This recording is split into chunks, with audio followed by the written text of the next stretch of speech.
Здравствуйте, дорогие якутяне! В эфире новости без цензуры и пропаганды от фонда «Свободная Якутия».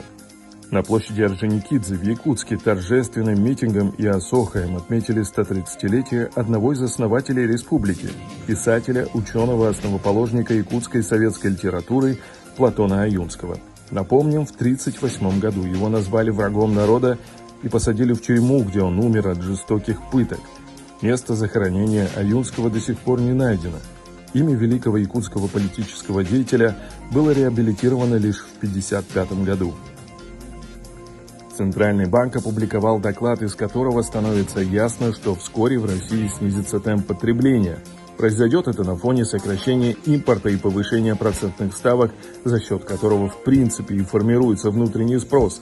И как пишет телеграм-канал Бриф, если до сих пор многие группы населения могли поддерживать прежний уровень жизни за счет кредитования, то теперь эта возможность резко сужается.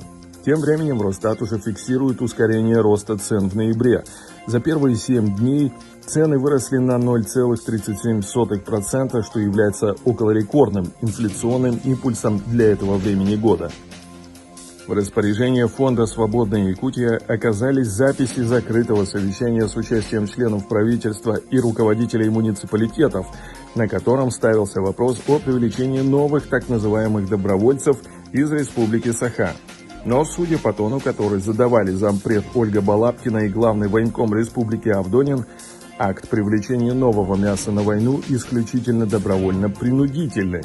Ежемесячно Якутия должна поставлять на войну с Украиной 400-430 человек. В год это около 5000 новобранцев. Что это, если не продолжение мобилизации? Валентина Матвиенко предложила создать Министерство счастья.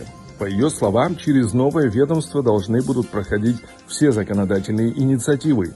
Уж не знаем, хорошая ли это новость, но есть подозрение, что нынешнее правительство косплеит роман Джорджа Оруэлла «1984». Там тоже было Министерство счастья, которое отвечало в основном за перевоспитание и уничтожение тех, кто мыслил по-другому. На этом все, до скорой встречи.